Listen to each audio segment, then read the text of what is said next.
ఏం లేదురా, లైఫ్ అంతా కేడీ అదోలతోనే సరిపోయింది. మనకే ఏజ్ వచ్చేసింది, ఎవరినో ఒకరిని చూసుకోవాలి కదా. సమంత ఓకేనా?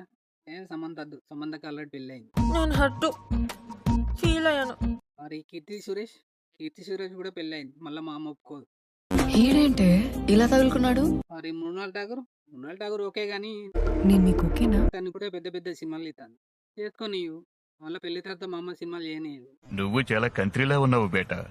మరి కృతి శెట్టి అయితే ఓకే, రేపు పోయి మా అమ్మని సంబంధం మాట్లాడమంట. వీడు ముసలోడు అవ్వకూడదే. ఏ అద్దద్దు, మళ్ళీ మా అమ్మ కట్నం ఎక్కువ అడుగుతుంది. నేనే రేపు పోయి మాట్లాడతా. కృతి శెట్టి ఈజీగా ఒప్పుకుంటుంది అనుకో, అది వేరే విషయం. డైలాగ్ కొంచెం అతికలేదు. పబ్లిక్ వాంట్స్ దట్ అతి తొడగొట్టి ఛాలెంజ్ చేయాలి. ఏముంది, 1 వీక్ లో ఎంగేజ్మెంట్, 1 మంత్ లో పెళ్లి. అది అవదమ్మా. నా పెళ్లికి 10th బ్యాచ్ మొత్తం పిలుస్తా, సార్లతో సహా. ఎందుకు? 10th బ్యాచ్ ఎందుకని మీకు డౌట్ రావచ్చు. ఇంటర్ బ్యాచ్ కూడా ఉంది, కానీ అది ఎలా ఉందంటే జ్యోతిలక్ష్మి డాన్స్ చేసినట్టు వినిపించకుండా కనిపించకుండా అలా ఉంది. అయినా బ్యాచ్లు ఎన్నున్నా బ్యాచ్లు అందు వేరు, 10th బ్యాచ్ వేరేయా. యశోద బీరామ వాళ్ళు ఎంత అయినా మా ఊరు రా మామ. డైలాగ్ మారా మావా అద్దర కొట్టేశావు. ఇక నా పెళ్లి రోజు మా ఫ్రెండ్స్ మా సార్లు అందరూ వస్తారు. బెస్ట్ బ్యాచ్ అంటే మా బ్యాచ్ రా. అప్పుడు నేను తాళి కడతా అంటే మా ఫ్రెండ్స్ ఇలా అంటారు, అప్పుడు నేను ఎందుకు రా అంట, వాళ్ళు ఇలా అంటారు. ఒకసారి ఆలోచించు బ్రో, పెళ్లి అవసరమా? అప్పుడు నేను ఇలా అంట. నీ లెక్క కాదు, పెళ్ళాన్ని కంట్రోల్ చేసి నాకు మస్తు తెలుసు. ఇక గ్రాండ్ గా పెళ్లి అయిపోద్ది. అది అవదమ్మా. నైట్ భరత్లో నా ఫ్రెండ్స్ అందరు డాన్స్ చేస్తా అంటారు. అప్పుడు నేను మెల్లగా కార్ దిగి నాకు వచ్చిన స్టెప్ లేదో వాళ్ళతో వేసి ఎవరి ఇంటికాళ్ళు వెళ్ళిపోతాం. ఓకే. నెక్స్ట్ డే నా రిసెప్షన్ రోజు మార్నింగే వీళ్ళందరినీ పిలుస్తా. మళ్ళీ వీళ్ళందరూ వస్తారు. ఈ పనుల్లో కనిపించలేదు. మీ అందరం కలిసి స్కూల్ కాడికి పోతాం. ఇప్పుడు get together party. What vision, what thought. పిచ్చోలు అయిపోయారు మా టీం అంతా. ఇక సార్లు మేము ఫోటోలు దిగి మంచిగా టైం స్పెండ్ చేసి ఈవినింగ్ 5 కల్లా మళ్ళీ నా రిసెప్షన్ కాడికి వస్తాం. ఇటు పైకి ఎదవలాగా అంటారు కానీ సెంటిమెంట్స్ ఎక్కువ. ఇక రిసెప్షన్ కాడికి వచ్చి అందరూ అన్నం తింటాం. తింటా అంటే ఇక ప్రతి బ్యాచ్ లో 2 ఉంటారు కదా, అలానే మా బ్యాచ్ లో కూడా 2 ఉన్నారు. వాళ్ళు అప్పుడు ఇలా అంటారు. నీ కంటికి ఎట్లా కనిపిస్తుందా? బొక్కల కోసం వచ్చారు నీటికి. వాళ్ళకి నేను ఇలా చెప్తా, ఎన్నాళ్ళి హింస, ఎన్నాళ్ళి రక్తపాతం. He who holds the sword, he'll bite the sword. అందరు తిన్న తర్వాత ఇక నేను స్టేజ్ ఎక్కుతా. స్టేజ్ ఎక్కిన తర్వాత మా ఫ్రెండ్స్ అందరు వచ్చి నాకు గిఫ్ట్లు ఇస్తా అంటారు. తర్వాత మేము అందరూ ఫోటోలు దిగి బాయ్ అని చెప్పేసి ఎవరి ఇంటికాళ్ళు వెళ్ళిపోతాం.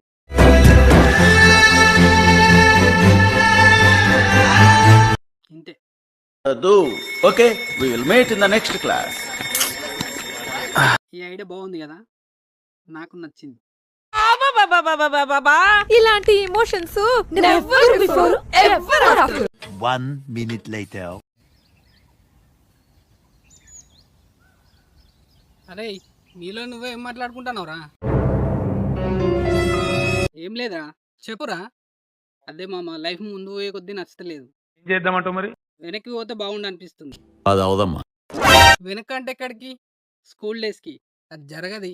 ఏంటి బ్రో అంత మాట అన్నావు నువ్వు నన్ను? అందుకే నేనే రేపటి నుంచి స్కూల్ పోదాం అనుకుంటున్నా.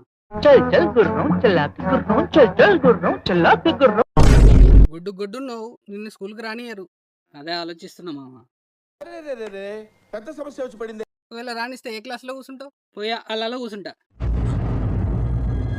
అంటే ఎస్, బల్పం పట్టుకొని పోతా. మీకు ఈ ఆలోచన ఎలా వచ్చింది? నాకు ఈ ఆలోచన ఎందుకు వచ్చిందని అడిగే బదులు మీకెందుకు రాలేదని సిగ్గుపడండి.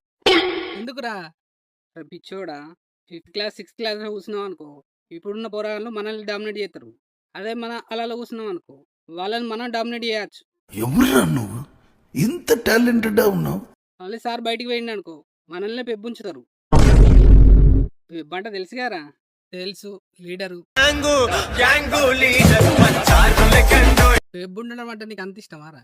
నేను 4th క్లాస్లో ఉన్నప్పుడు మా క్లాస్లో సార్ రాకపోతే అప్పుడున్న head master sir Suryanarayana sir ఉన్నాడు కదా, బక్కా ఉంటాడు.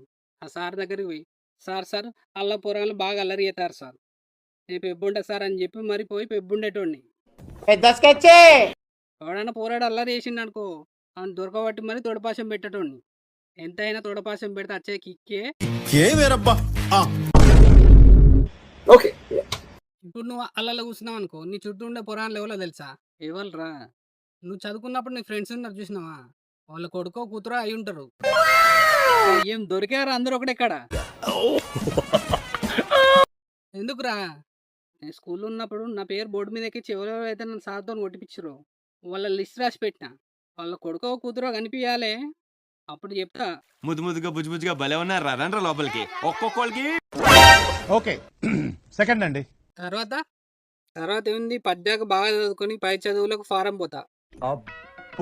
అవును మామ, నువ్వు ఇంతకేమైదాం అనుకుంటాను? ఐఏఎస్ ఐపీఎస్ అలాంటివి కాకుండా కలెక్టర్ అయ్యి ఇండియా కత్తా.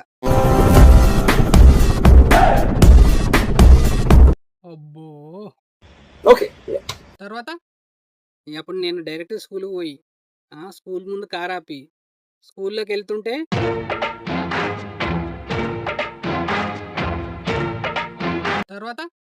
తర్వాత ఏముంది, పాటే. ఎంత మంచి వాడవయ్యా చందమామ. అప్పుడు నేను విద్యార్థుల కళ్ళలోనే భారతి ఉందమ్మా. తర్వాత వాళ్ళందరూ నన్ను పొగడ్తలతో చెటెక్కిస్తారు.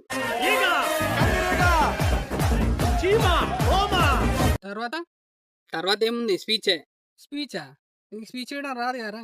నాకు తెలిసిన ఒకే ఒక స్పీచ్ ఉంది, అదే ఇస్తా. ఏంటిది అది? యువతకు మీరిచ్చే సందేశం ఏంటి? మీరు అడుగుతున్నారు కాబట్టి చెప్తున్నాను. జీవితం అనేది ఒక యుద్ధం. దేవుడు మనల్ని వార్జోన్లో పడేస్తాడు.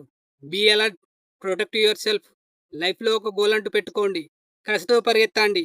లవ్ చేయాలంటే కసిగా లవ్ చేయండి, తిరగాలంటే కసిగా తిరిగేయండి.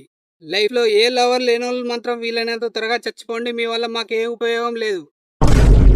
గుర్తుపెట్టుకో, నీకంటే తోపేవాడు లేడు ఇక్కడ. నీకేది అనిపిస్తే అది చెయ్యి. ఎవరి మాట వినొద్దు, మీ సార్ మాట అసలుకే వినొద్దు. ఈ టార్గెట్ మునుగోడు ఠాగూర్ అయితే ఏం ఫర్ ద కృతి శెట్టి. కాలడ్డం పెడితే పడిపోవాలి.